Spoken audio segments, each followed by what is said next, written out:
Hola amigos, buenos días. ¿Están ustedes pasando una fuerte tormenta en su vida? ¿O recientemente pasaron una fuerte tormenta en su vida? Bueno, los acapulqueños acabamos de vivir en meses pasados una fuerte tormenta, el huracán Otis. Pero, ¿cómo podemos tomar una lección de esto que hemos vivido en las fuertes tormentas de nuestra vida? Si nosotros somos discípulos de Jesucristo, si nosotros somos hijos de Dios, ¿no deberíamos esperar estar exentos de ese tipo de situaciones? Si hablamos de un Dios que nos ama, si hablamos de un Dios que nos protege, ¿por qué entonces nosotros siempre acabamos pasando por tormentas en nuestra vida? Vamos a leer hoy en el Evangelio de Marcos capítulo 4, versículos 35 al 41, y dice así: Ese día al anochecer les dijo a sus discípulos: crucemos al otro lado. Dejaron a la multitud y se fueron con él en la barca donde estaba. También lo acompañaban otras barcas. Se desató entonces una fuerte tormenta y las olas azotaban la barca tanto que ya comenzaba a inundarse. Jesús, mientras tanto, estaba en la popa durmiendo sobre un cabezal. Así que los discípulos lo despertaron. Maestro, gritaron, ¿no te importa que nos ahoguemos?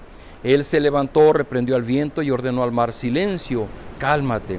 El viento se calmó y todo quedó completamente tranquilo. ¿Por qué tienen tanto miedo?, dijo a sus discípulos. ¿Todavía no tienen fe? Ellos estaban espantados y se decían unos a otros: ¿quién es este que hasta el viento y el mar le obedecen? Decía yo hace un momento, hoy día los cristianos, no sé de dónde, hemos deducido, hemos concluido que si nosotros somos discípulos de Jesucristo, estamos protegidos. Es como si tuviéramos un seguro contra este tipo de incidentes, que no deberíamos de cruzar. Y es más, algunos cristianos llegamos a orar para que no sucedan las cosas. Sin embargo, Dios siempre nos sorprende cuando nos permite, por un propósito definido, nos permite cruzar por una tormenta. Ahora vemos este pasaje. Es difícil no creer que Jesucristo, en su calidad divina y que conociendo los tiempos, Él sabía que vendría esa tormenta. Y le dice a sus discípulos: vamos, crucemos al otro lado del mar de Galilea. Y toman la barca y a mitad del mar de Galilea les toma una tormenta por sorpresa. Lo curioso es que Jesús estaba tan cansado que Él se recostó y Él se durmió. Y lo que llama la atención es la expresión de los discípulos que dice: Maestro, ¿no te importa que nos ahoguemos? Pudieron haber gritado: Maestro, hay una tormenta y la barca se está llenando de agua, pero ellos lo dicen en sentido personal. No te importa, es decir, tú estás dormido en medio de esa tormenta y no te importa que nosotros nos vayamos a ahogar. Queridos amigos, este es un sentimiento que nace de un corazón egoísta. Lo hemos dicho muchas veces. Después de que Adán y Eva desobedecieron a Dios, se generó en el hombre un corazón egoísta. E inclusive cuando nos acercamos a Dios, tan egoístas somos que buscamos a Dios para nuestro propósito, para nuestra seguridad. Y los discípulos no estaban ajenos de esto. Ellos, cuando se encontraron en un peligro, dijeron: no te importamos. Dijera el Señor Jesús: es que pues yo no tengo nada que ver con la tormenta, no es mi culpa que hay una tormenta. Pero ellos pareciera que culparon a Jesucristo por estar dormido y no estar al pendiente de sus vidas. Queridos amigos, aquí surge una gran verdad. Ninguna tormenta, ninguna adversidad, ninguna situación de crisis en nuestra vida es por el descuido de Dios. Sí está dentro de su plan perfecto, está dentro de un propósito que Él busca cumplir para nosotros, pero no es que sea un descuido de Dios. Y no es correcto que nosotros culpemos a Dios por las cosas que llegan a suceder, que no esperamos o que nos resultan dolorosas. La siguiente cosa es que Él simplemente se levantó y Él dio una orden y el mar y el viento cedieron. Yo estoy convencido que lo más importante es cuando nosotros podemos tener claro del poder que el Señor Jesús tiene en medio de las circunstancias difíciles de nuestra vida. Déjeme decirlo, lamentablemente lo sabemos. Hubo condominios muy altos, hubo hoteles muy altos en donde el pasado huracán el viento pegó y arrasó con cristales, sacó los muebles del departamento y se llevó a las personas. No hubo nada ni nadie que pudiera impedir lo que estaba sucediendo. En otros casos, hubo personas en sus casas que simplemente perdieron un tinaco, perdieron unas láminas, pero estuvieron salvaguardadas en su domicilio. ¿De qué depende lo que está sucediendo en la vida de cada persona? Y es que ese es nuestro problema, que nosotros todo el tiempo estamos queriendo saber, conocer, explicarnos las razones de las cosas que Dios hace. No es posible. Dios tiene un propósito eterno, Dios tiene un plan eterno y está cumpliendo ese plan. Y no es posible que Dios nos dé explicaciones de cada situación. En este momento Jesús se pone de pie y simplemente dice, calma, enmudece, y calmó y se enmudeció. Han dicho los expertos que si el pasado huracán Otis hubiera durado 1 hora más, Acapulco hubiera sido desaparecido del mapa. ¿Por qué no duró tanto el Otis?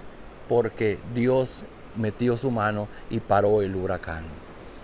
Queridos amigos, queridos hermanos, qué importante es que estemos conscientes de que el Señor Jesucristo está con nosotros porque Él lo ha prometido, porque Él pagó un precio en la cruz del Calvario para permanecer junto a nosotros.